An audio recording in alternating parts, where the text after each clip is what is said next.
Ya, silakan masuk. Ya, silakan duduk. Ya, selamat siang. Siang, Bu. Ini dengan siapa? Boleh perkenalkan nama, asal, misalnya. Nama saya Putri, asal saya dari Bekasi. Jauh juga ya dari Bekasi. Apakah Mbak Putri ini kuliah atau kerja sebelumnya?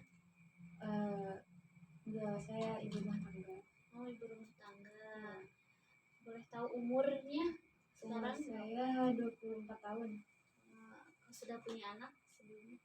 Belum. Oke. Di sini posisinya saya sebagai konselor dan Mbak sebagai konseli ya. Yang dimana Mbak boleh mengutarakan semua permasalahan yang Mbak alami saat ini. Karena kami megang itu dengan salah satu asas, yaitu asas kerahasiaan. Jadi Mbak Putri nggak perlu khawatir, saya tidak akan membocorkan hal masalah Mbak saat ini kepada yang lain. Sebelumnya saya mau bertanya, masalah apa yang Mbak alami saat ini sampai Mbak datang kepada saya selaku konselor? Saya mengalami masalah ketertarikan terhadap sesama jenis. Makanya saya datang ke sini untuk meminta solusi kepada Ibu. Oke.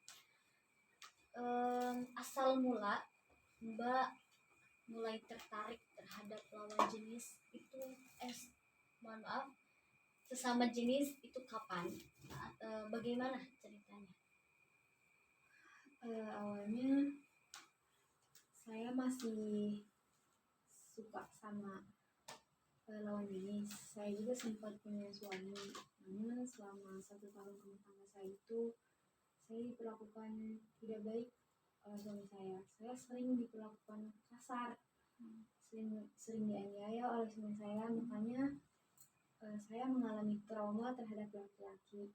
Nah, sejak saat itu saya punya sahabat yang ternyata sahabat saya itu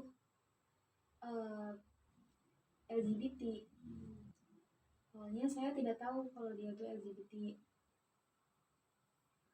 Dia mendekati saya, membuat saya nyaman, dan dia juga yang merayu saya untuk terjerumus ke masalah hal seperti itu. Dan saya merasa nyaman terhadap hubungan sesama jenis itu, Bu. Okay. Dan kalau boleh tahu kejadiannya itu saat kapan?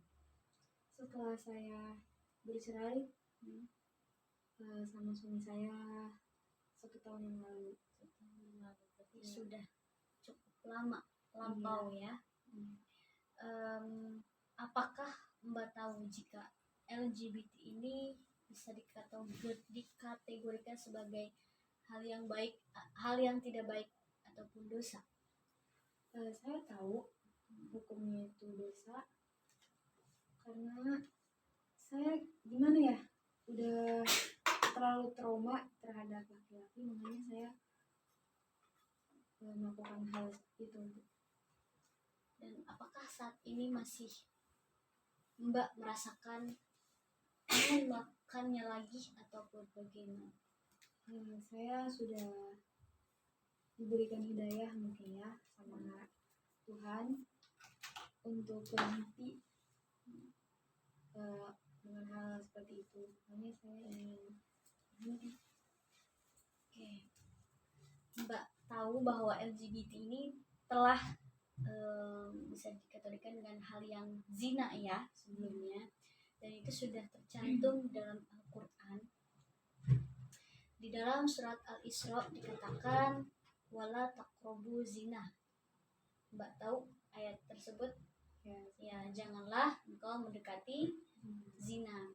Karena kenapa Allah menurunkan ayat tersebut? Karena agar makhluk yang Allah ciptakan itu terhindar dari yang namanya zina.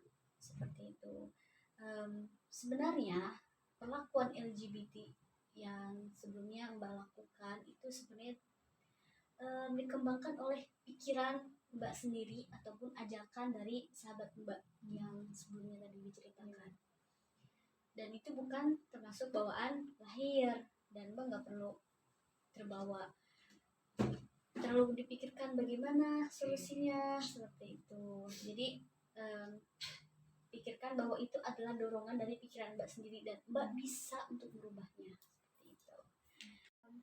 Dan ketika Mbak melakukan LGBT dan mungkin Mbak sudah merasa nyaman dengan hal tersebut, dan itu mengakibatkan hal yang halal itu tidak akan memuaskan Mbak. Seperti Mbak selalu pengen melakukan hal LGBT tersebut secara ya terus menerus ataupun bisa dibilang ketagihan seperti itu ya.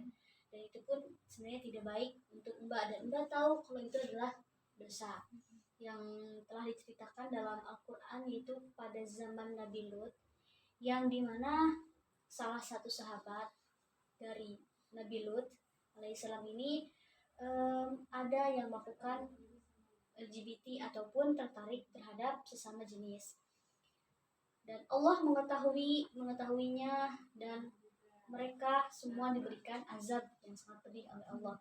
Dan di sini kita telah mengambil hikmah dari cerita ini, yaitu bahwasanya LGBT ini adalah tidak baik, dan itu bisa dikategorikan dengan zina, berbuat dosa seperti itu ya Mbak ya. Dan mungkin salah satu cara yang harus Mbak lakukan yaitu ketika ada bisikan setan untuk melakukan LGBT lakukan ini, lakukan perbuatan yang tidak baik, maka Mbak harus bisa mencegahnya, karena jika Mbak tidak mencegahnya, itu bisa kepada berbuat kemaksiatan dan itu berbuat dosa lagi. Dan cara mencegahnya itu dengan membaca ta'awuz, yaitu a'udzubillah minasyaitonirrajim ya, seperti itu Mbak. Harus pikiran positif, jangan terpengaruh oleh bisikan setan, yang apalagi tidak hanya setan ataupun sahabat Mbak sendiri mengajak lagi, ayo Mbak Putri lagi, jangan. Mbak harus tahu bahwa itu adalah dosa dan itu tidak benar seperti itu. Paham Mbak? Iya. Bagaimana perasaan Mbak saat ini? Apakah sudah mendapatkan pencerahan ataupun ya apa yang harus Mbak lakukan di kemudian hari? Sejauh ini saya sudah menemukan titik cerah dalam kehidupan saya. Terima kasih Ibu sudah memberikan masukan kepada saya.